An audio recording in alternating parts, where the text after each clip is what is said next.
A bit longer disclaimer here. This essay will spoil most of the game's story and narrative. Due to the complications players might have with booting up Gothic 1, I've provided a short, handy manual on how to run it proper at the end of the video. Enjoy. I've been traveling around the colony a lot and I have contacts in all of the camps. Now that could prove useful. Who are you in contact with? Kor Kalam. And? A few of the bowels in the Brotherhood's camp. And? Laris. And? A couple of the fences in the new camp. And? Those were the important ones. Not bad for a beginner. I'm Diego. On March 15th, 2001, it is debatable whether Piranha Bytes knew how much success Gothic 1 would have obtained. We're talking about a time period where Baldur's Gate 2, Diablo 2's expansion set, Icewind Dale, and Wizardry 8 crashed into the game's market's RPG sphere.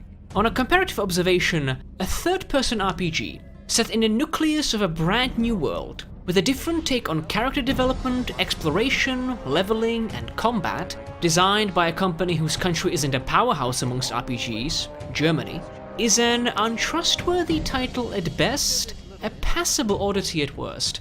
People trusted established houses back then, and it would have to take a serious gale behind your sails to become a rivalrous developer. What came after the release date, however, turned out to be a Game of the Year contender. It also spurred great interest in Gothic's world, showcased by the near indestructible fanbase that keeps trucking on to this day. In the mid-2000s, some of these fellows would cook up proto-wikis of such usefulness they had no equals when it came to detail, context, and accuracy. Those same fans later on created player packs and update packs for the newest, most advanced systems, Windows 10 and the freshest G4 units included. Germany, Poland, my country, the Czech Republic, and to some extent even Russia, saw a surge of dedicated fans that acclaimed international renown. The first three countries in particular became an engine that motivated Piranha Bytes to develop Gothic 2, its expansion pack Night of the Raven, and the unfortunate Gothic 3. A new team's introductory product morphed into an important work of art in the games industry. But why? If we look at the series today, in 2018, close to 2019, there are definite serious problems in all the games, ranging from design choices to mechanics implementation. What's more, if I look at games like Icewind Dale and Baldur's Gate, they're still better in several key aspects than Gothic 1. So what was the source of this success? This near eternal interest? Why, even in my mind, Gothic 1 is fantastic to play.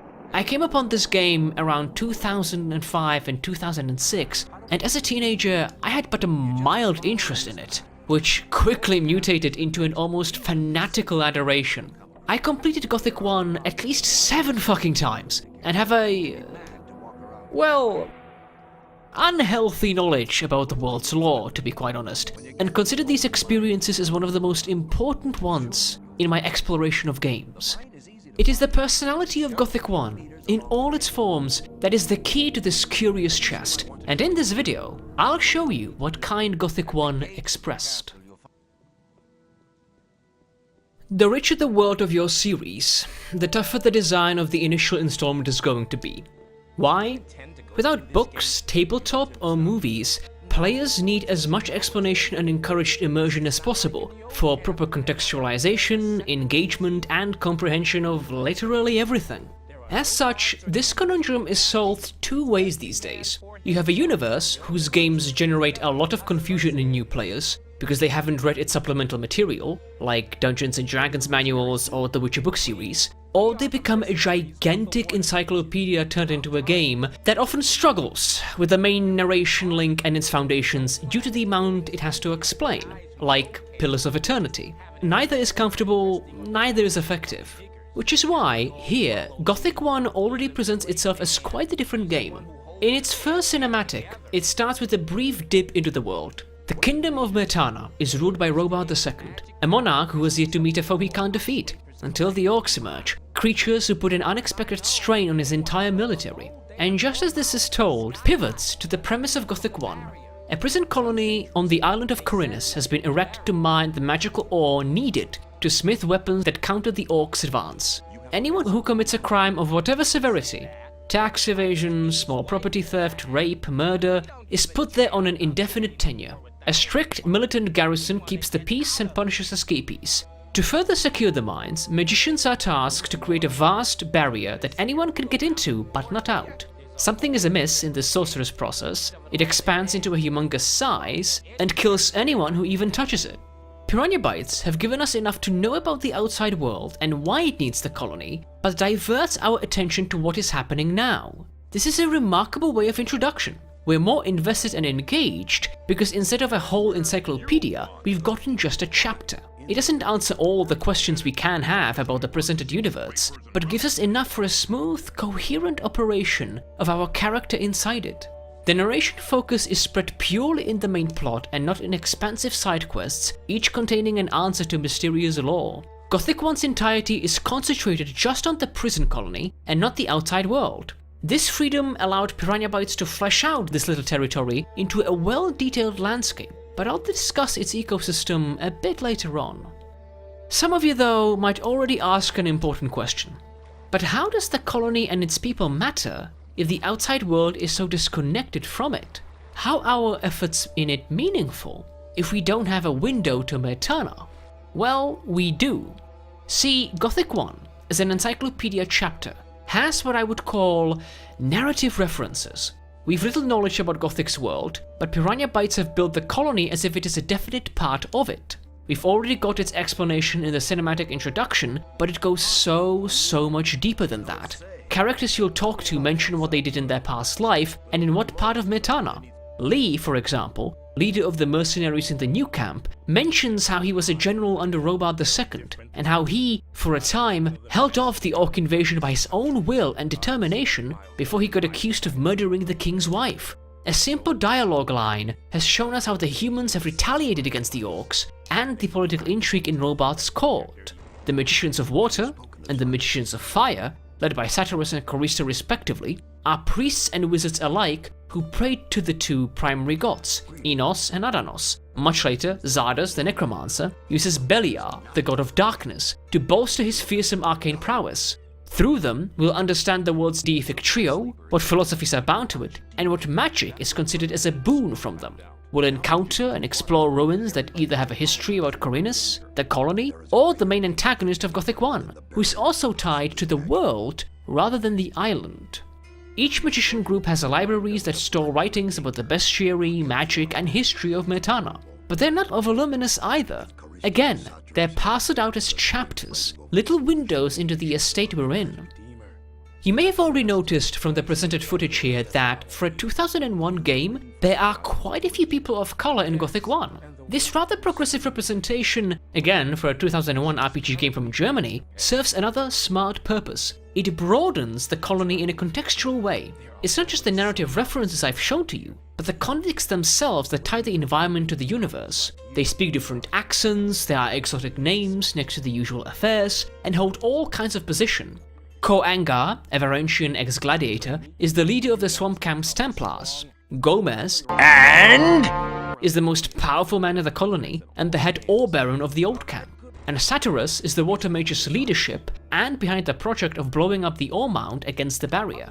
Now, alas, this representation is tarnished by one awful reality that needs to be addressed.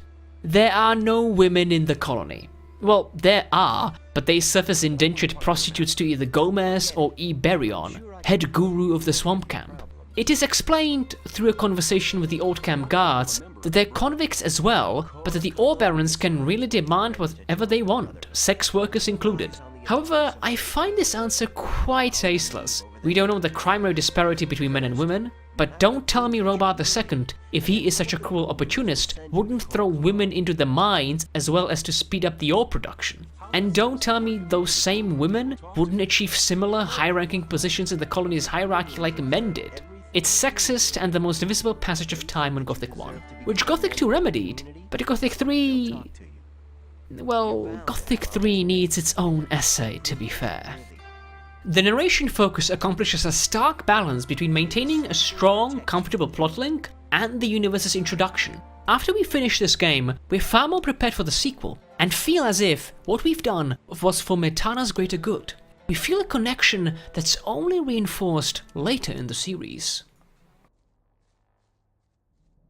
There are three pillars that hold up Gothic 1's tale together. The Nameless One, environmental storytelling, and plot pacing. It is here that this game's personality shows off the most, so let's get to it.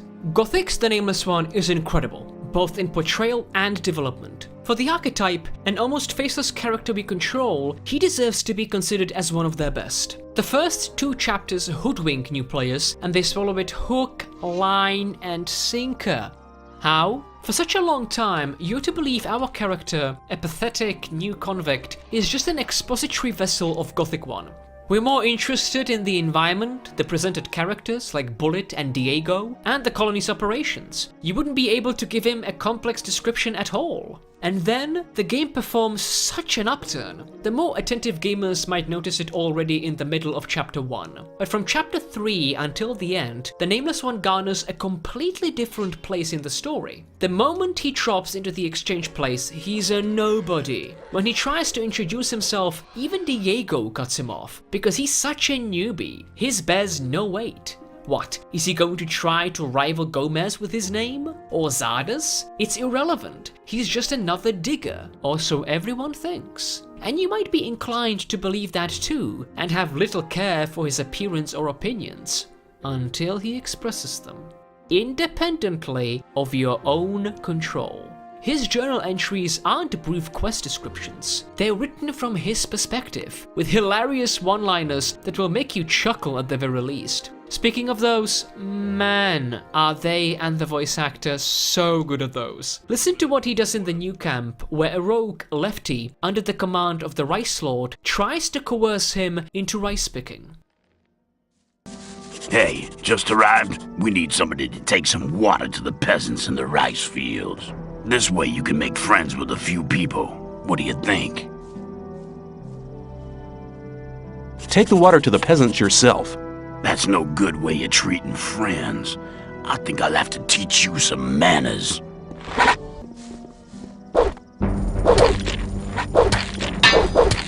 Let's... The fight's been decided.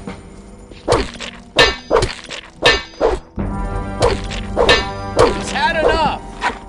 Be a fair thrashing, man. 'Twas a good fight, but now it's over.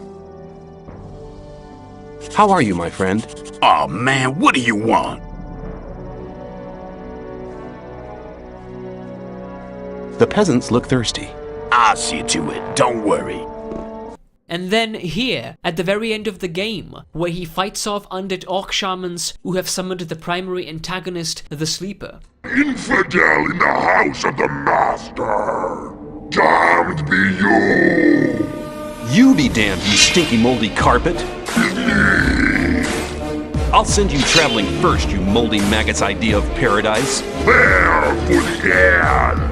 It remains to be seen whose end it's going to be, you worm-bitten meatloaf. And I sure wouldn't want to face him in a rap battle. Or his quest of finding Zardes, which involves a conversation with a demon who doesn't speak our language and communicates through telepathy. Its reactions and the Nameless One's answers are perfect.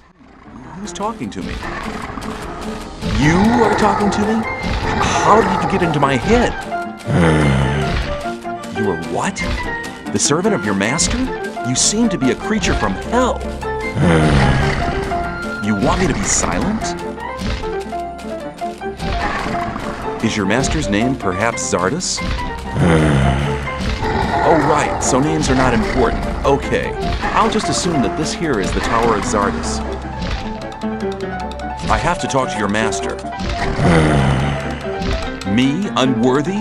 What kind of test? Ah, I understand. Whoever wants to talk to your master must prove worthy first. Hold on, what was that? The proof? Victory over what? Victory over the elements? Stone? Ice? Fire? The Nameless One is a humble, sarcastic, and determined character who doesn't need a name to form a concrete identity. Another joke is between him and Zardes, where he tries to introduce himself once more, but the necromancer stops him mid-sentence because his actions are so influential it dwarfs any meaning a name would have. But Piranha Bytes go deeper here. The Nameless One is hostile towards characters he obviously dislikes, but also forms friendships. Every Gothic fan knows Milton, Lester, Gorn, and Diego, a quartet of old friends who accept a new guy into the gang. The Nameless One, but not as a quest reward, but because he wants to be their friend, and vice versa. The quests in Chapter 3 that forge these relationships are natural. They're tied to each character's interests, ranging from objectives to the quest's progression, which influences what kind of friendship is forged, and again, on the Nameless One's own volition. There's one quest that I would describe as the best showcase of the Nameless One's humanity. It's a main quest where the aforementioned Satyrus orders you to find Zardes to help him with their ore mound. But the said magician refutes Satyrus' theory and provides evidence that supports his counterclaim. When you come back to Satyrus, the Nameless One, without your guidance, refuses to spill the beans to him. Then, the quest is concluded as a failure, our hero writing that he didn't want to break the water magician's heart with the truth he learned. This is fantastic, because it uncovers the in-depth emotional complexity of the Nameless One without your input. You've been had all along. You're not controlling him, you're following him, and his grand adventure inside the prison colony. Of course, he alone can't buttress Gothic 1's story quality. The environment you'll explore is a beautiful foundation to work on. The second pillar of the three blends well with narrative references. There are no cinematic introductions or informative journal pages that tell the tale of a location you visit. Gothic 1 offers you the chance to discover and explore the mysteries on your own. Characters themselves follow this rule. In dialogue, they only give out brief, almost vague descriptions of the colony's locales. All these lines share one out-of-character quality: enticement. They tempt us to go out and find these places immediately. It's a clever way from Piranha Bytes to encourage non-linear exploration. As we are out and about the colony, we notice the environment's immaculate detail from the start. The abandoned mine is the first actual location we'll step in. A narrow, high-crested pass snakes its way towards it. A small wooden gate, protected by two old chem guards, forms the line between the abandoned mine and the exchange place we've been thrown into. We step out of it and into the abandoned mine.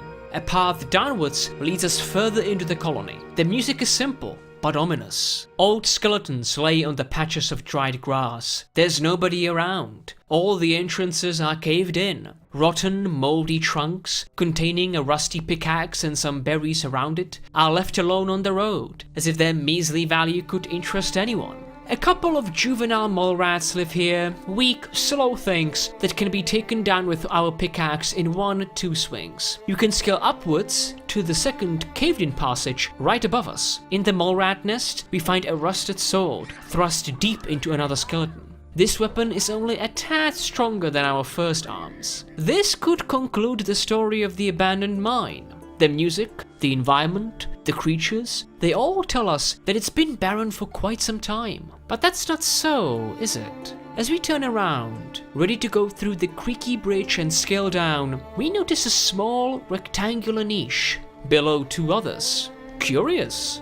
So we climb, up and up, until we find more hidden remnants. A forested plateau, in fact, out of our sight. More mole rats here, and a small green beast, our first goblin. It almost kills us, the fucking rodent. It showed us how unprepared we are for the challenges ahead us. Near the fresh corpses, we find another trunk, a couple of miscellaneous items, and a third huge, wide passage sealed off by large boulders. The main access way, perhaps? We can see it. We can imagine ladders connecting the caves together, and guards stationed on the cliff sides to watch over the diggers. We can also, somewhat, determine how big this mine was. It had to be big, considering its decayed infrastructure, and it had to be lucrative if the convicts were so eager to scrape so much of it, it collapsed on them in the end. See what I mean? The music, the sound design, the level design, these three don't need additional content or written information. In fact, only 1-2 characters in the entire game mention it, so their silence over it adds to the story. We feel like we've learned a piece of history that belongs to the colony, and it makes us wonder if there are more similar locales here.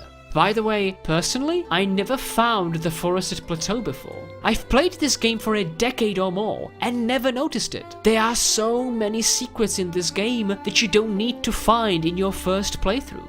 And what about fucking Gilbert? Another curiosity I've uncovered just recently. The old camp feels huge due to the wide ring of wooden walls that surround the stone keep.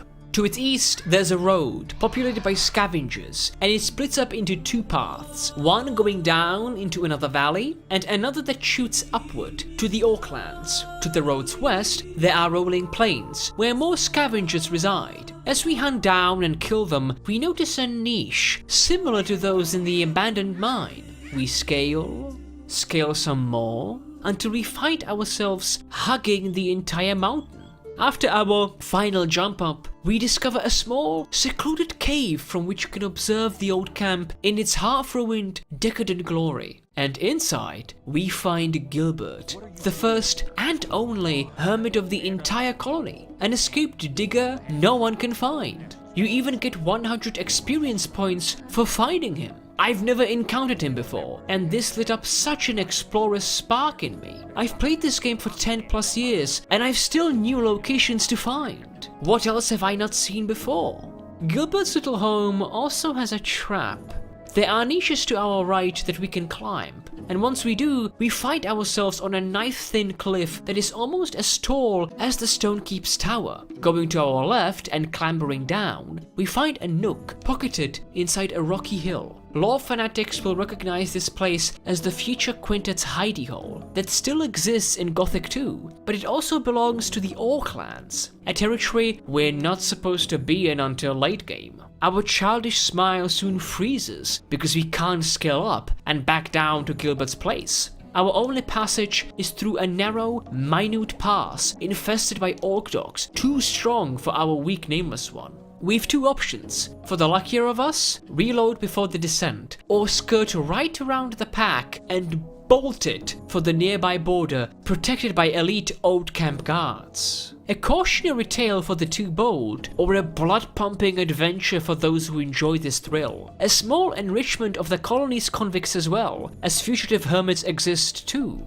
For real, not a single location in this damn game is boring, plain, or straightforward. There's always a little secret, a brand new weapon or artifact hidden from sight, a lore blurb injected into the environment. And even if those set items are weaker than what you already have, the explorer's triumph in you isn't diminished, it's empowered. Piranha Bytes have also focused on spectacle a lot with their map design. Take a look at the entrances to the 3 primary camps you'll be active in. Whatever the angle, it always introduces the destination in its scale. The old camp path feels like a descent to a monumental old castle. The new camp makes you think you're entering a cavern, mined out by its inhabitants. The swamp camp has the strongest effect here, hidden behind a steep hill, cloaked by towering trees with crowns that hide the sun, and half submerged in a swamp full of bloodflies and swamp sharks. The swamp camp is a neat segue to the importance of aesthetics and ecology. Let's look at the latter, since I've mentioned a few monsters of Gothic I. Even creatures have a place in the colony. Swamp sharks lurk in the bog and nowhere else. Trolls, the mightiest animals of the game, reside in enormous plateaus next to or beneath mountains. Wolves hunt in packs and stay in forests. Shadow beasts, the coolest animals for me, are in the deepest, darkest boughs. This extends to supernatural or the more fantastical bestiary entries too. The undead patrol ruined, abandoned settlements, orcs remain in their territories, and demons or golems guard the same magicians that summoned them currently or many years ago. This strengthens environmental storytelling, but the ecosystems are also world-built like narrative references. Hunters, non-hunters, and books don't describe the animals as special residents of the colony, but as a fauna natural to Metana. The developer's aesthetical approach shines out the most in Gothic 1's key areas. The three camps represent major societal codes in them. The old camp, order, stability, income. New camp, rebellion, search for freedom, lawless hierarchy. And the swamp camp, religion, an occult mystique, and exoticism. The old camp's old mine, what a string of names, feels well established, deep and dark. We get the sense that this facility has remained operational for quite some time, and we do believe the stories about the mine crawlers, since our encounters with them in early game are death sentences to us if we don't use strong missile weaponry. And their nests are slick, webbed, pitch black, hidden from human sight. But that's not Piranha Bytes' best though. The orcs and their domains deserve that award. For so long, we've been led to believe that these humanoids are just bipedal animals hell-bent on Mirtana's destruction. But then we enter their cemetery, and in the endgame, their town itself. We get to see their culture. What do orcs do in their spare time? How do they exercise their religion in practice? The architecture feels foreign, new, not something humans would build. Decorations and symbolism also differ from ours. It's much more primal, raw, bestial, though in a cultured, measured way. The Sleeper's Temple, which you enter twice, is the height of what orcs can construct. Massive, opulent, and terrifying complexes of blood sacrifice and dark magic laden with ancient history. The developers must be praised for their portrayal of orcs in Gothic 1. It's an effective path to eliminate prejudices and stereotypical misconceptions through such world-building. Every Gothic player, the veterans in particular, always wax lyrical about the Sleeper's Temple or the Orc Town. A part of the sound design belongs here too. Music adds to Gothic 1's story as well. Piranha Bytes have used few instruments, none of them orchestral, but created simple, complementary tunes for the soundtrack. They reinforce each other and the environment they are set in. The Old Mine's theme is darkly oppressive, which expresses the hard work the diggers do there, and the minecrawler's presence.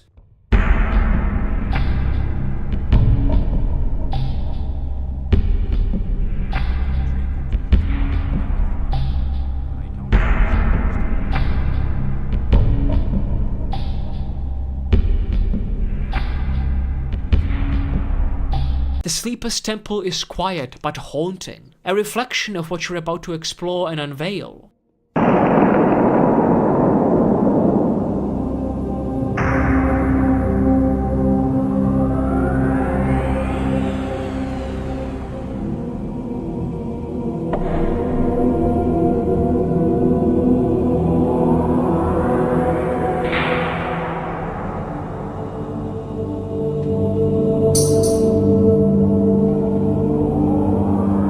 Abandoned ruins have an extra sound effect to them, a ghostly wail that often reaches your ears as you scour the region.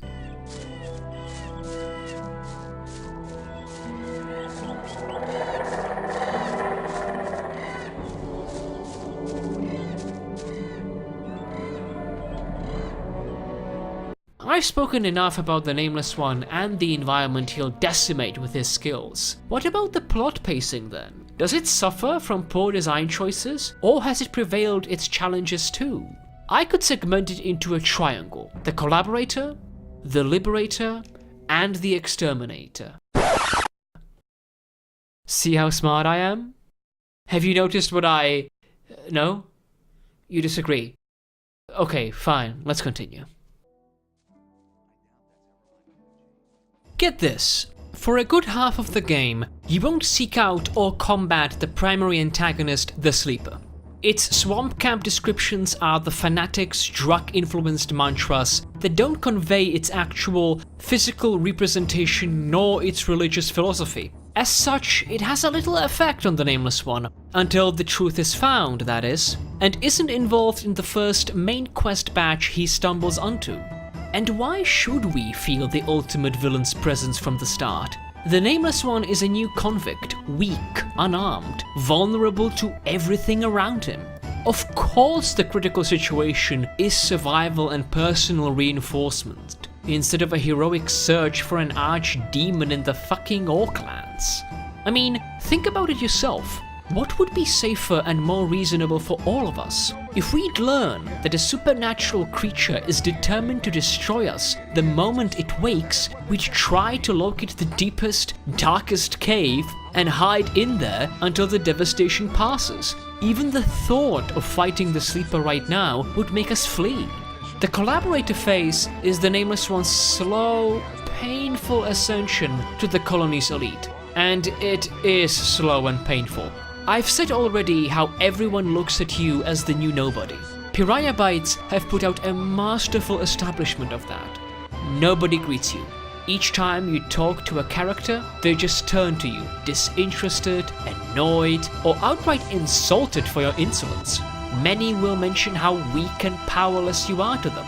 Few will believe you've got any skills presentable to the three camps. The authority echelons will forget your face the moment you disappear.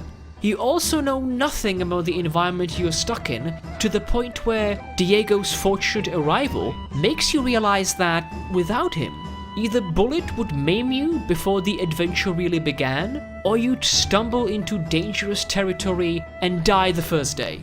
There's one moment where this is exemplified.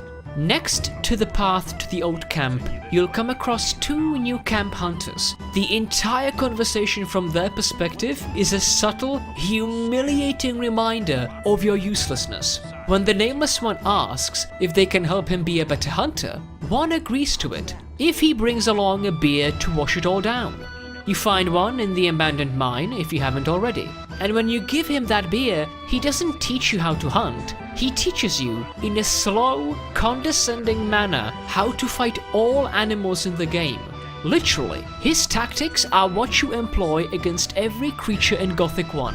You don't learn how to extract claws, teeth, or hides from the conversation. He believes you have to be taught how to even fight. That's your role in Chapter 1 to Chapter 2 quests. A rat, hungry for information, and everyone's favorite gopher, for jobs nobody wants to undertake. The quests the Nameless One receives are a spit on the face from the system. Buy a sword. Get a necklace from a guard the shadows have murdered for his premeditated betrayal. Collect swamp weed from greedy cultists in the middle of a swamp full of swamp sharks and bloodflies. Run 2 solid miles to obtain a letter that everyone says it's important, but once you read it, you discover it's a fucking foodstuffs inventory, where they want more cheese and bread for the same amount of work. Today, these quests would be considered boring, busy work, and unimaginative. But that's not so. Their point is insultingly clear. You're the weakest cook in the machine, and you better act like it, or you'll get turned into dust. Whether the Nameless One likes it or not, he has to follow the system in order to get anywhere. Along with him, we, the players, are dragged through the mud, and the draggers enjoy it every day. There are several moments that show you what happens when you buck against the established hierarchy. If you don't pay protection money to the formidable guards in the old camp, or nuggets you're not even paid with at all by anyone because you're not even worth a wage, there are serious consequences. Bloodwyn sends out several diggers against you in one day. They ambush you twice, once inside the old camp and the second time outside its walls. Herek and Grim, the perpetrators, do tell you that if you would have paid Bloodwyn, you would have been alright by now. But no, it's time to get your ass kicked. Or, if you're a good player by then, you can beat them and avoid robbery and the public humiliation from all this. Lefty is another example that I don't need to elaborate on further. The message is stark. Join in or enjoy being a punching bag. And so you try to gain an identity in the colony. You impress the authorities, scavenge whatever you can, learn thief skills to do some burglary, because that's the only fucking justice you can obtain for yourself at the moment, and gradually grow stronger. A hunter, a scavenger, a gopher, an appeaser, a servant, a collaborator. Through and through. The phase is concluded by your official membership in one of the 3 camps. Canonically, the Nameless One is supposed to join the old camp, but the decision is in your hands. All camps are coordinated by fighter and mage classes that provide unique opportunities to spice up the combat. Old camp is good for tanks and pyromaniacs. New camp is excellent for rogues, micro-heavy fighters, and curious water magic spells. The swamp camp has the smallest concentration in skills, but at the same time maximizes them. So, for unorthodox min-maxers then. The Liberator phase puts on a very different scenario. A novice, a rogue, a shadow, it doesn't matter. People just start treating you differently. They greet you now. You're given more dangerous, exciting quests. You have an actual property to sleep in. And everyone's very impressed with what you've done so far, even though just a day ago, they'd want you to fetch their goddamn bread from a cupboard next to them. But why do I call this phase Liberator? Up to this point, the Nameless One focused on how the colony operates. The Sleeper, his actual identity, his ultimate goal, is not even known. Even you are led to believe this is just the cultists' desperate attempt to find a way out of their current imprisonment. Now, Piranha Bytes are slowly shifting the narrative into a wider direction. The inter-camp relations are the key. If you're a new camp or an old camp member, you'll spy on the swamp camp and their preparations for some strange ritual. If you're a swamp camp novice, you'll serve the gurus for that purpose. This is also the first deep dive into Gothic I's mystique and arcana. We learn how the barrier was cast across the colony and what magical artifacts were needed for such a task. And, as we're ordered to fetch the first ever focus in the game, this happens. Scram! You have no business to be here! I'm searching for the focus. Unfortunately, you're too late for that. I've already found it. And I'm keeping it for myself. The Sleeper talked to me last night and made me his only tool. Now I'll only serve the Sleeper. No more Templars or Gurus. Only me alone.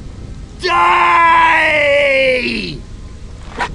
I wanted to highlight this seemingly insignificant moment for the subtle hint inserted into the quest. We've had the swamp camp's picture painted for several hours, but atop this cliff above the swamp camp, we encounter a novice who expresses murderous belligerence at a complete stranger to the point where we have to kill him. It isn't a narrative shift, it's a thin crack that has seeped into the swamp camp's image. A small seed sprouted from an undergrowth we thought we comprehended. What more we don't know. Alongside the almanac and focus we must collect, we're headed into the old mine for minecrawler eggs, protected by a nest queen. That quest, in the old mine's very depths, is also my favorite. You do feel creeped out by the minecrawler nest. It's dark, corridors and dead ends are covered in slick silk, and there are fleshy, pink-colored tunnels that crawl through the thick rock itself. The queen is a tough opponent, and a first boss in Gothic 1. The huge experience points and the kill make us feel accomplished, but also cognizant of the growth we've achieved. After this, we became serious business in the colony. Our development is highlighted by the final class choice we need to undertake. This is where you, the player, has to select either the Magician's path or the Warrior's path. I always chose the former because how amazing the magic feels in Gothic 1. I'll cover that in the mechanics section. But for this playthrough, I wanted to be a warrior, since I played that style so rarely. The introduction into the elite classes is the Nameless One's career highlight. Even the leadership echelons respect him now, and comment on how he has attained his rank at such a fast pace. Depending on the camp, it's a mix of admiration, surprise, and a begrudged respect. You also get to upset the hierarchy too. Remember Bullet and his right hook into your face? You can meet him in the castle barracks where, no matter your class, will attack you at once, and he will continue to do so until you kill him.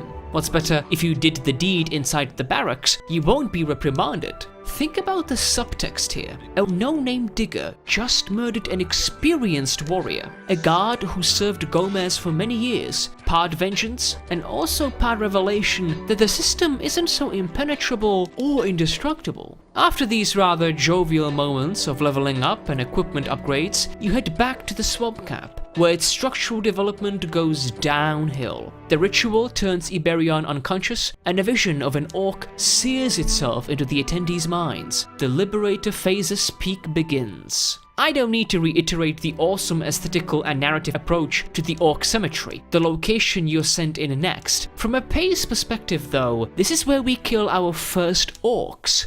We're Orc Slayers now. Ever since the game's intro, orcs have been depicted as much stronger creatures than humans, but here we are, scout after scout, hunter after hunter, we're claiming a fearsome tally. Inside the cemetery, we witness how the Templars, who accompanied a guru, got slaughtered by the humanoid inhabitants. After we save him, he follows us as we are solving an orcish puzzle whose hints are strewn across the environment. Then, we get to fight an orc warrior, the toughest in this dungeon, and explore the last hidden tomb, where a rather cool sword awaits. And another swamp camp member turned into an absolute madman. No! This can't be true. There's nothing here but dust and bones. No! Master, speak to me. Sleeper, reveal yourself. No! That was it. Now he's gone completely crazy. This is all your fault. Your unholy presence has enraged the almighty Sleeper. Now I shall have to suffer for your sacrilegious behavior. I need to make a sacrifice for the Master. A human sacrifice! Then he'll be sure to enlighten me and make me his servant. Die, infidel! Now we have a major shift. A novice unable to withstand the magical power inside the swamp camp is an understandable but questionable predicament we experienced. But a guru, the supposed spiritual masters of this sect, this is where the cultivated image is shattered. Either the swamp camp is full of crazed individuals unable to control their powers, or the Sleeper isn't this benevolent fatherly deity. Something to avoid.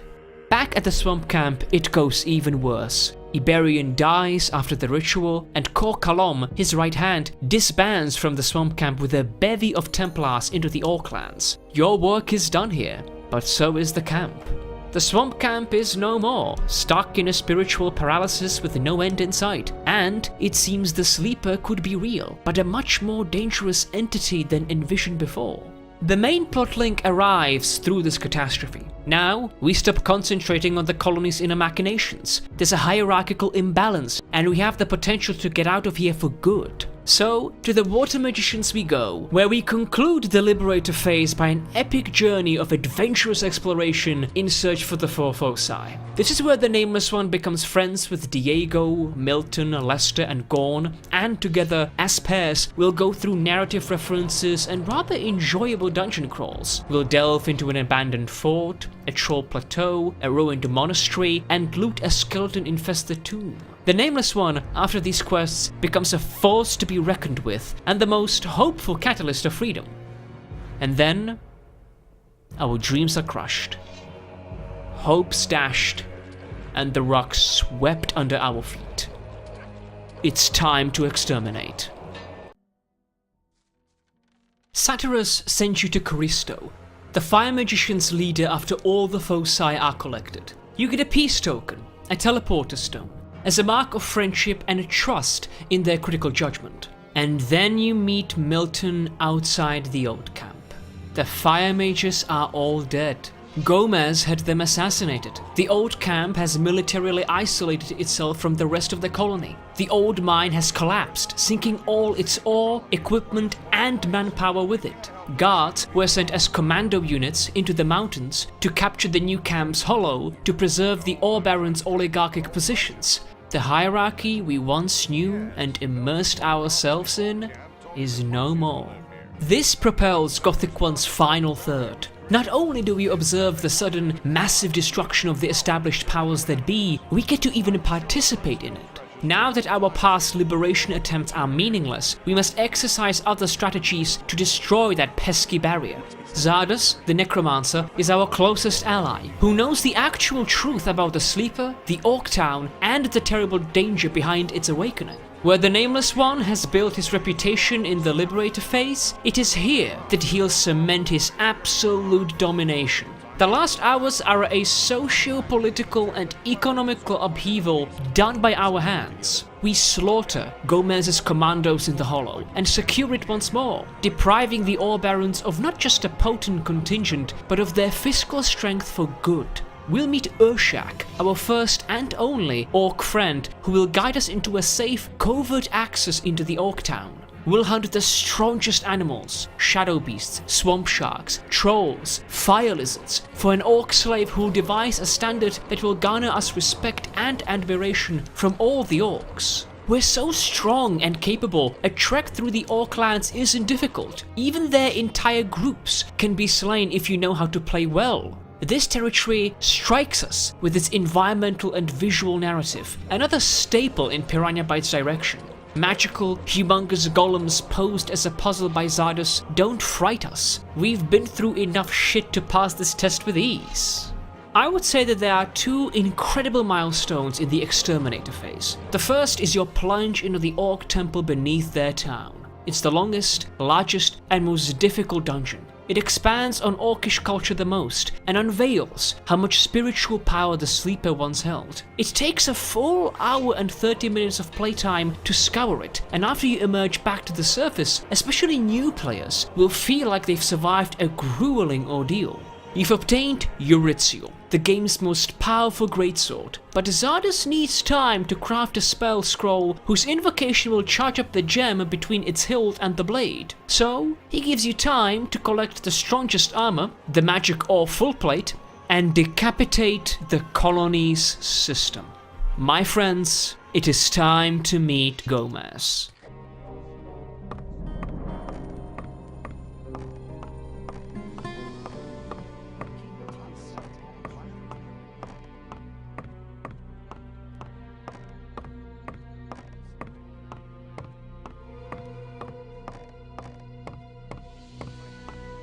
How did you get in here? Hang on. Aren't you the one that fought our men in the free mine?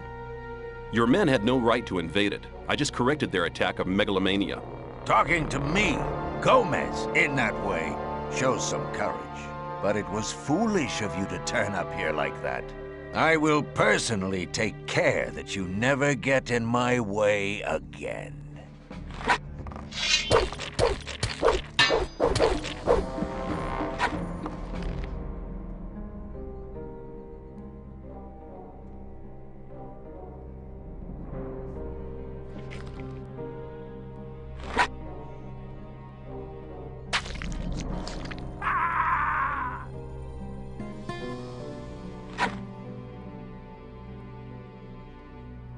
Ponder what just transpired. This isn't a side quest or a main quest. All you get is a reinforced magic ore armor from Stone as thanks for freeing him from the prison he languished in. You don't get any substantial narrative or gameplay benefits from this. You've enough experience points and levels already to beat the Sleeper himself. But when you visit Zardos' sunken tower, plunder it, and find the Fire Magician's teleporter stone, how can you resist? How can you resist the temptation to enter the old camp for one final time and make sure the worst assholes won't enjoy the freedom you've sought after so much these days? You crush Gomez's Ore Barons, you plow through his guards, and in the end, right on his throne room, you impale the bastard himself and slay the most powerful ex-convict in the entire colony. He isn't the strongest character, Zardos takes that role for sure, but he was the crown of the tyrannical establishment he ruled over for so many years. How long ago was it since our dear Nameless One couldn't hold a pickaxe in his hands properly? How long was it since a mature scavenger scared us? Look at this absolute boy now! Gomez just ate shit thanks to him. What a wonderful, empowering victory. Personally, few games made me feel so damn satisfied and vindicated in its endgame. I could have stood atop Gomez's corpse forever just to enjoy the impact we, together, have accomplished in the colony. And then there's but an hour of content left for Gothic 1. You use the collected ore mound in the new camp as a magical catalyst for Eurythiel's activation, slaughter the Orc town with it, and re-enter the Sleeper's Temple. Our obliteration of the Orcish settlement is another intense skirmish, because we're facing off dozens of these creatures, but they make no dent, and our sword cleaves through them one by one. I would say though, it isn't as strong as Gomez's death. We're mighty, yes, but these are orcs, humanoids of a different civilization. We've done far, far more impact in our own species than here. The final boss fight, from a narrative perspective, has a grand final feel to it. The arena is huge, as is the Sleeper, revealed at last, surrounded by the crazed Templars and Cor Colom, a guru we haven't seen for such a long time. Sleeper awaken! We slice through this final challenge, pierce the 5 hearts needed to be pierced, and banish the Archdemon. The end cinematic is rather quiet and subdued, but that's okay. The ending's lack of thunderous orchestra and extravagant arcane flashes are tolerable, preferred even, because that's not where Gothic 1's personality lays. As I've described here in this plot pacing segment, the essence is found in the entire journey. Peppered by several pivotal situations sequestered for each phase, they're but a perspective on how stronger, better, and more respectable we've become.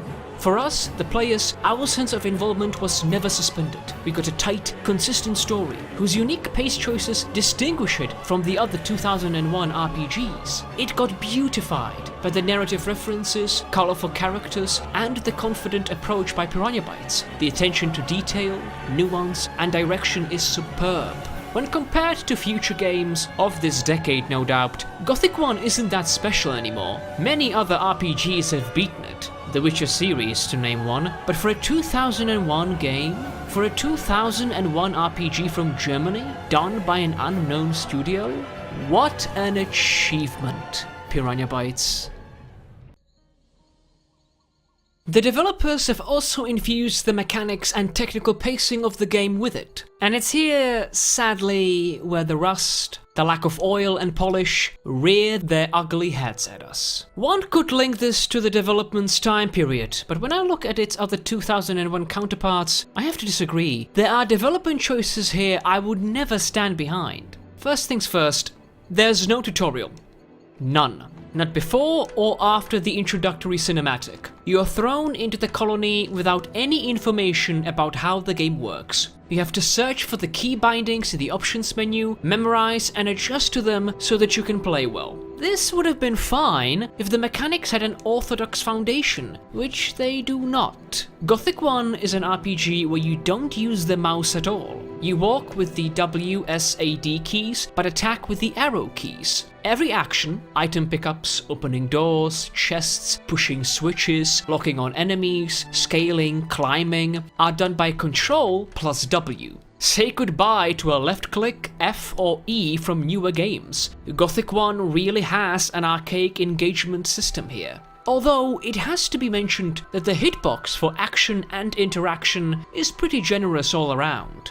Jumping is performed by holding the Alt key and then W. It has two rather hilarious versions. The normal jump, which is a half stumble, half jolly thrust into the air, and then the acrobatic skill, which turns you into, well, a cat. You can reach farther and faster, but acrobatics can also be a hindrance. To scale and jump to locations requires accuracy in distance determination and positioning. You can move upwards by a jump, but you must stand right beneath your target, and when you hit Alt, the camera must pan up. That's an indicator for an effortless action. This works for switches, doors, and chests as well, as the camera points at them and from which direction the Nameless One faces them. So why am I so elaborately describing this? Because again, no tutorial. You either have to look up guides and educate yourself outside the game, or come up to these mechanics on your own. Even for a 2001 game, this is unacceptable. a tutorial should have been included, and while there are some tutorial character dialogues, they don't talk about the controls at all. I can get used to these unorthodox choices rather well, because I played this series so damn much, but a new player, or a player used to modern RPGs, this might actually turn them off from the game, and I'd understand that. Of course, I would encourage anyone who's interested in Gothic to break through this obstacle and persevere, but I can't judge such a choice either. Combat is both a boon and a curse here. I'll talk about the former later, because it ties up to leveling, which I'll focus on soon. For the latter, here's how it goes. You have 3 weapon types: melee, ranged, and magical, which is also ranged. You must hold the control key each time you wish to attack. By doing so, it'll lock on the target nearest to you. As I've mentioned, you use the arrow keys for leftward, rightward, and upward strikes. You block with the down arrow. You can also use Q and E keys to strafe left or right. This is fine and quite tactical for lone figures on the battlefield, to the point where it's fun actually. You can block for 2 whole seconds, and if you're skillful, your attacks can interrupt the opponent's blows. You can get so good they won't hit you at all, and you'll grind their health bar to 0.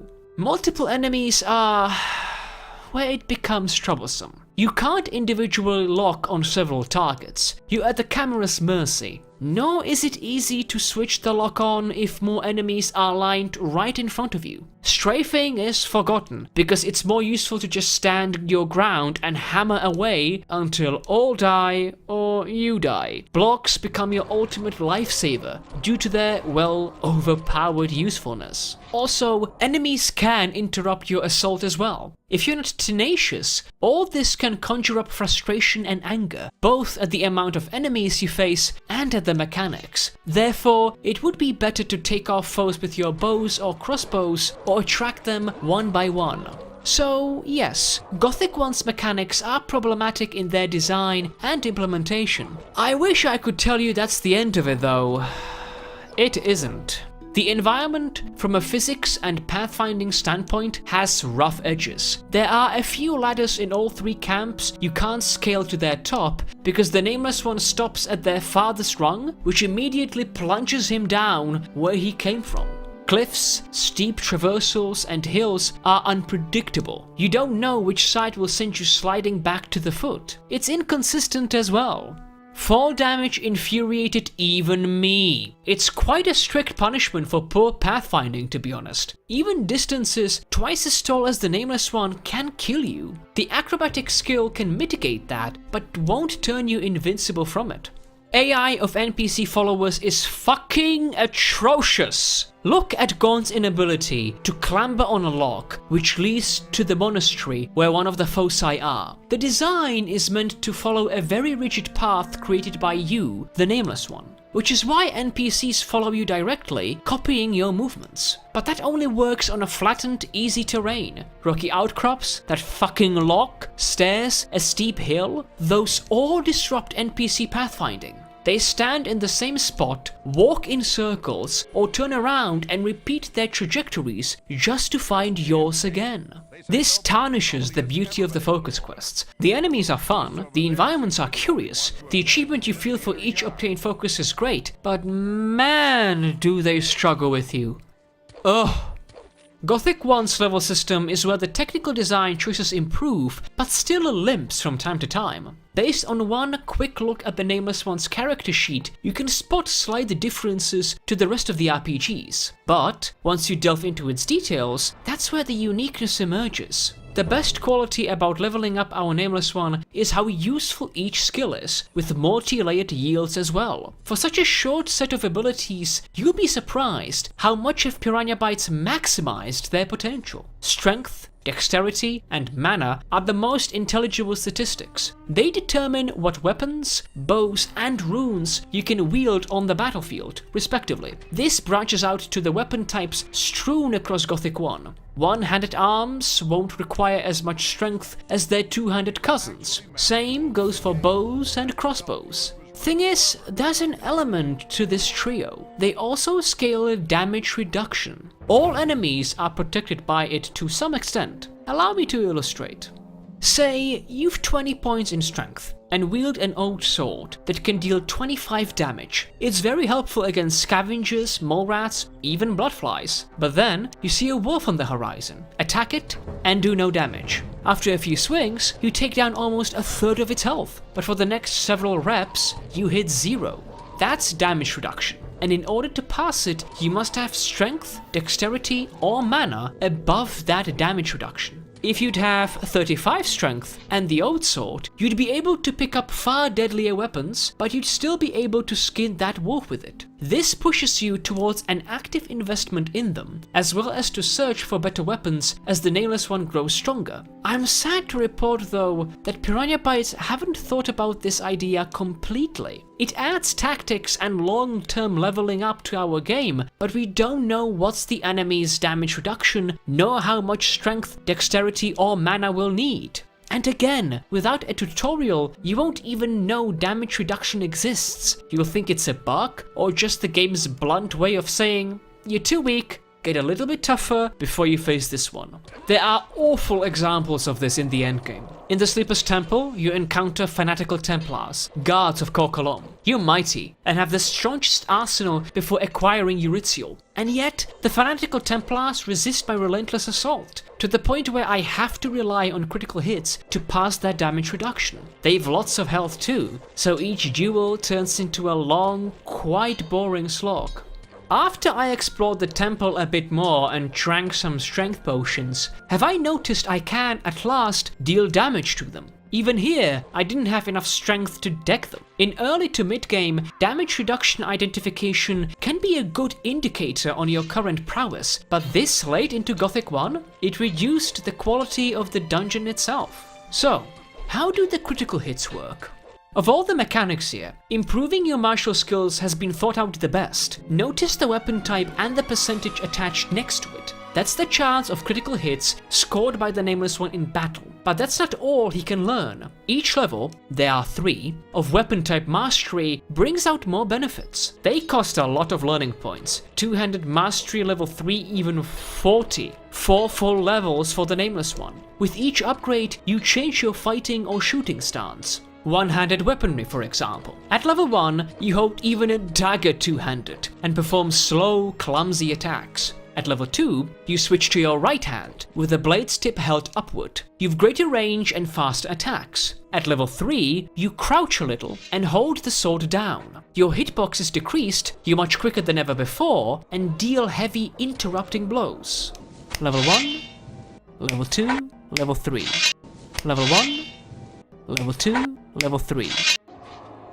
These improvements don't scale your strength or shrink damage reduction, but they smooth out and facilitate combat to a great degree. Not just that, they're a useful reminder of how far you've gotten in this game. They also change how you fight. In the earliest levels, you're static most of the time, frantically clicking away at the nearest threats. Now, you can surmise the distance between you and the foe, combine multiple attacks, and think about strafing as well, since the most difficult hurdles have been eliminated. I would argue that the critical hit chances are too low, particularly for two-handed weapons, but this progression has still distinguished Gothic 1 in 2001.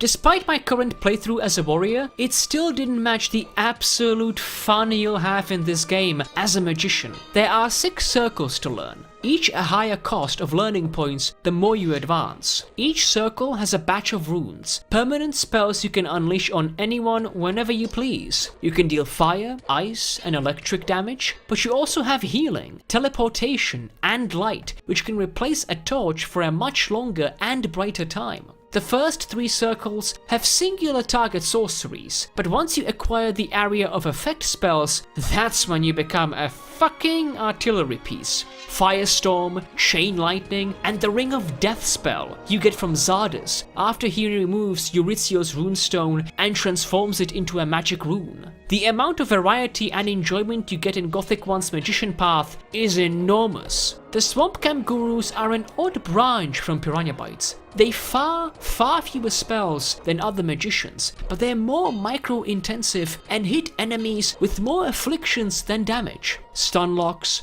knockback, slowness for example. which is why I am dumbfounded at the fact that the warrior's progression is flawless, but the magician's isn't. Some spells just don't work. Ice Block is meant to encase an enemy in frost and deal continuous damage, while Stone Fist sends an air-propelled boulder against a faraway target. Both just don't work. Look at me trying to kill a fire golem by casting Ice Block. Nothing happens. It could have been its damage reduction and the Nameless One having little to no mana, but I do remember from my past playthroughs how I've regularly avoided these spells for this reason. The next large problem in Gothic 1's magic is the stun lock. You don't have this affliction on any other damage output in this game. It's stronger than a knockback or any other affliction, but unlike the weaker sorceries, they're not plagued by what am I about to say. Stun lock is both unavoidable and long, several seconds at least. When you wield these spells, such as Incineration, Pyrokinesis, or more powerful fireballs, combat becomes effortless. Enemies just dance on one position for a moment, while you continue spamming the same exact attack until they die. If you want to have some fun, it sure is comical to watch even the deadliest opponents turned into T-pose maniacs. But when you suffer from the stun lock? Well, my friends. Well. The final boss is the perfect, in the most negative way, example of this. There are three sort of phases: Korkalom, his associates, and Sleeper's Demon Lords. Korkalom casts only one spell at you, Pyrokinesis. Aside from the regular damage, it stun locks you in place. And because everyone, you included, can cast spells at a swift pace, you can make 3 steps at most after each Pyrokinesis. An epic duel between the Nameless One and Korkalom is turned into a frustrating crawl nobody enjoys. Look at the forums and the wikis, and you'll see how no one loves Korkalom here. Worse, after you kill him, the surrounding novices will stand up and attack you, as you're stun locked. The Sleeper casts fireballs that also stun lock. The result? You die. And you'll die a lot. It ruins the final encounter, and also scrapes away from the genuinely good implementations into magic combat. I would have preferred a greater damage output with stunlock removed, or hobbled the Nameless One instead of a stunlock, or just shortened the damn thing to a more acceptable time span. The leveling systems sheet also has a few unique branches not too many games delved into much back in the day. Hunting, sneaking, lockpicking, even acrobatics, they don't belong to any class. They're a skill in and of themselves. A magician can work out the most complicated lock in the colony, and a plated warrior can be a feline ballerina. Excluding hunting and acrobatics, each of these skills have multiple levels similar to combat skills. They offer a wide range of practical uses. Hunting allows you to extract claws, teeth, and skins from most animals. And while they're just collectibles, essentially they're a means of a mid-term, large-scale income. For real, 100 teeth or claws can grant you 1,000+ ore nuggets. Some of these are valued higher than the rest, like Shadow Beast horns and hides, troll tusks, and swamp shark skins and teeth. Pickpocketing is the most useless skill in Gothic 1 though. It is handled miserably.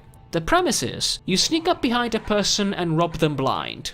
However, very few characters are alone in the environment, and if you do crawl next to them, other characters will warn them of the Nameless One's actions. Also, the value you get from pickpocketing is far, far smaller than from lockpicking.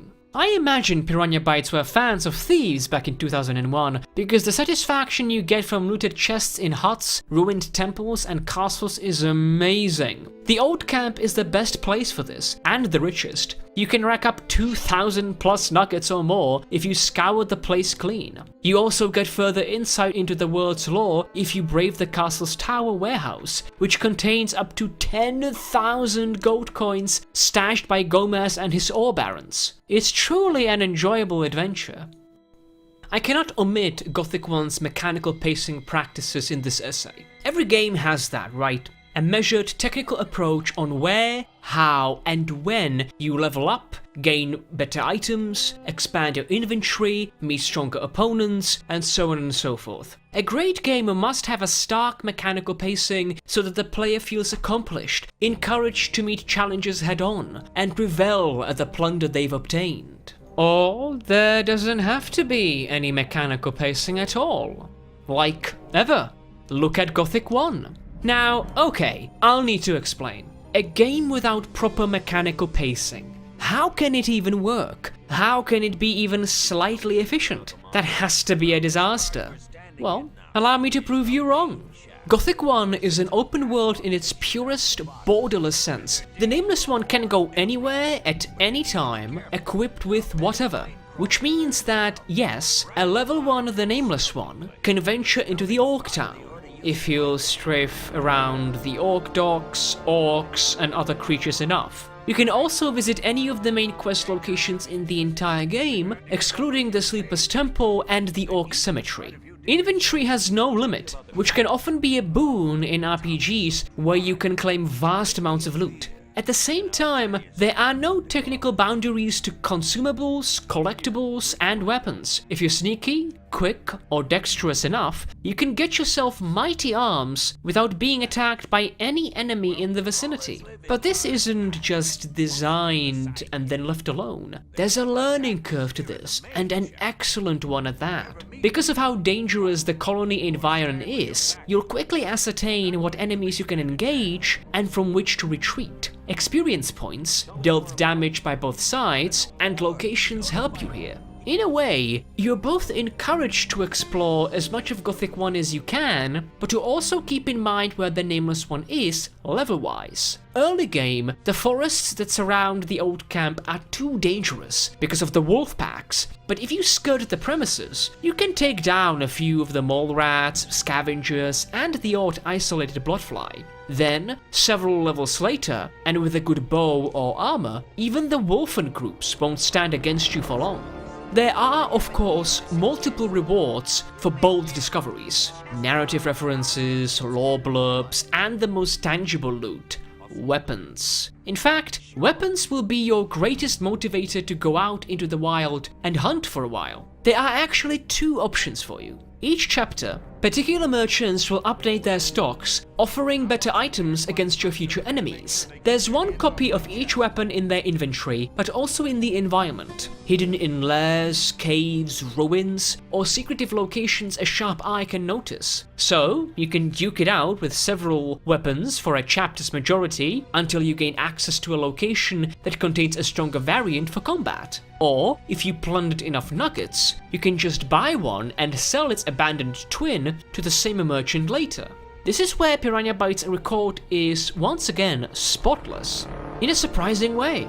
Epic weapons await those who slay powerful monsters and scale the steepest mountains, and they are laid in the area in a victorious fashion. Stabbed deep into a rock, planted next to a plated skeleton, buried in a fat rectangular chest protected by a horde of the undead. The developers really knew how to draw accomplishment from their players. This unusual mechanical pacing is also empowered by another quality, subversion of expectations. Remember how I've narrated a goblin's savage attack that almost kills a level 1 The Nameless One? This creature isn't just a singular part of the bestiary that does this. Piranha Bytes have done a complete shift on enemy difficulty.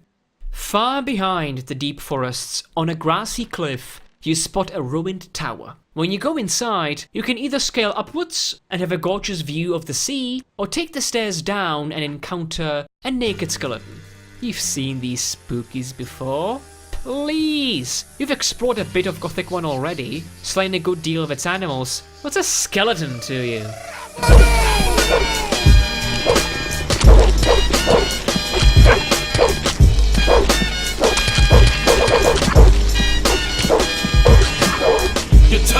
How does it feel, being kicked in the balls by a skeletal foot, and get one-shot by them early game? Is your ego deleted yet? Piranha Bytes have taken so many classic RPG enemies and turned them into mid-game or even end-game threats. Think about it, skeletons are such a ubiquitous presence in RPGs, you don't even entertain the idea of retreating from them because they're too strong. And here, you have Gothic I, a game that throws you off and uses your pre-established expectations as a painful trap. Wolves and lizards are another variant. Even Baldur's Gate used them as early game foes to kill in the first maps you're in. And yet, here, they gather in packs and slaughter the Nameless One if he just charges at them. It reinforces caution and turns you wary for the rest of the game. Well, until you become an individual superpower, that is. Let's stay in the tower for a bit because it's a wonderful exemplification of two player types. Gothic I novices and experts. The former will flee from this place, and rightly so, and won't come back until they're much stronger and better equipped. They deal too much damage. A novice still has to learn the fine details of the game and will be inclined to take on the easier enemies. Now, yeah, I'm going to toot my own horn here, but I want to display the strength of Gothic I through the player's choices. An expert isn't hassled by these things. In fact, even on Chapter 1, they're an easy target. Learn, at least, one-handed weaponry specialization of level 2. Get a strong Bloodfly Stinger or Mace. Hell, Stonecrusher from the old mine is the best. All you got to do is taunt each skeleton away from the group, block effectively, and take them down one by one. If an expert stays careful, they'll get to the first skeleton mage. And they're fucking amazing backflips, just look at these boys! And engage in the Chromanin quest, an endgame challenge for chapters 4, 5, and 6. Karim is another solid presentation. This is Karim, a new camp mercenary and the best fighter of all the prisoners. Well, depends on who you ask. One part of your old camp admission is arena challenges to impress its proprietor, Scatty. There are two targets, Kurgo, who you have to beat, and Karim, who is unbeatable, both according to the world and the game. He delivers terrible blows, has tons of health, and when compared to the Nameless One, feels like a champion attacked by a damn peasant. If you challenge Karim and lose, you'll still get experience points from Scatty because he'll be impressed by your courage. He didn't expect you to defeat him, but hey, you must be quite special if you dare to insult and duel him in the arena. But think back to the tower. Think back to the leveling system, the weaponry acquisition, and the combat mechanics. See the pattern? Who's to say Karim is indestructible? Who's to say there isn't a way to take him down? There is. There are enough experience for you to learn one-handed weapon specialization to a maximal level. Get a Stonecrusher from the old mine, which you visit for an old camp admission quest. Get enough strength to wield the weapon, enhance it through training, or collect talismans, belts, and rings to do so. Learn how to masterfully block, interrupt his attacks, keep your distance, and kick his ass. You don't get that many experience points, but then again, there's a message behind that rather low reward. You've done so much to triumph over him, learned so much about the game, why would you need a hefty bounty for Karim's loss? You've already exhibited your skill and intelligence in this game.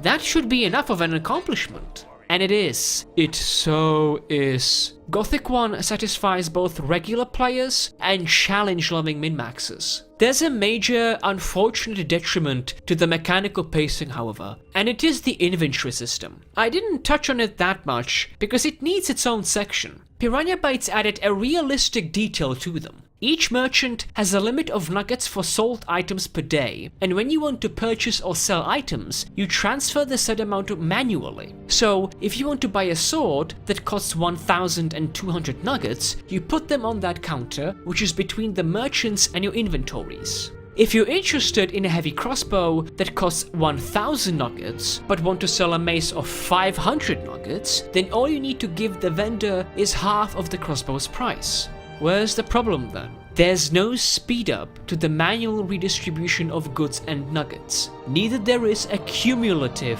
redistribution.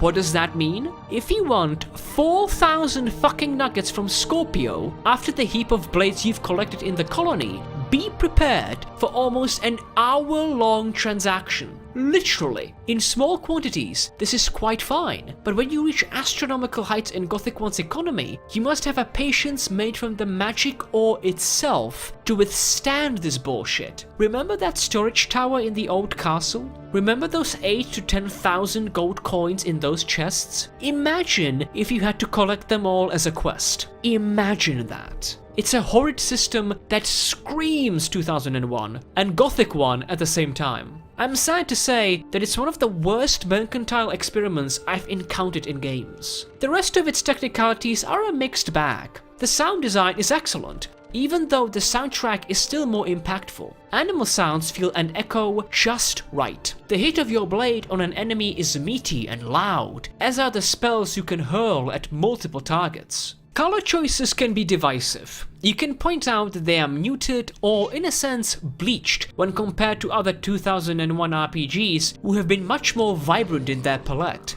But there's an artistic point to it, for me at least. The colony is meant to be a dangerous place, barren of sophisticated civilization, populated by brutal, opportunistic cutthroats. I believe the dulled colors accentuate that sense. Animations and graphical fidelity are, of course, limited due to the technology available back in the day. And still, they have that personal, confident touch to them.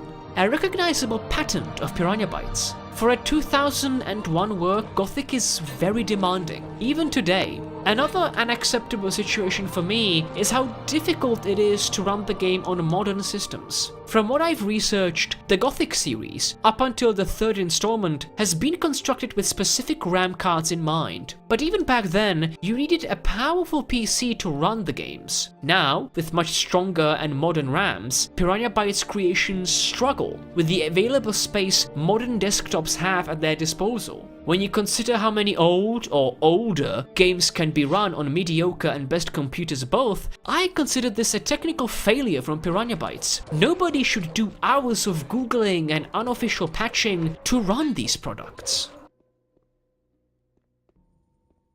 Gothic 1 is problematic.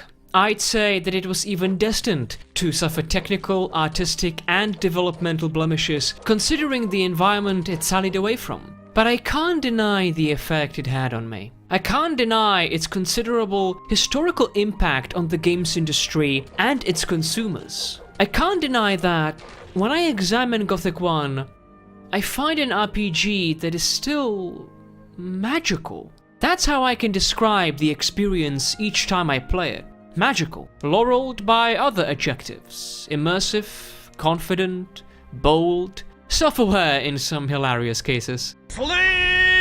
Gothic 1 is always, for me, a joy to play. And when I finish it, I stop thinking about it for about a year, maybe even more. But then the itch to replay it comes back and pesters me until I'll boot it up again. As I've grown older, I must confess, that sense shrank a little. Mainly because I've played far more games since my teenage years, and saw RPGs that took up Gothic's ideas and mastered them much better. I've also grown more sensitive towards mistakes and failures that tarnish the software. You know what though? For me, its core remains resolute.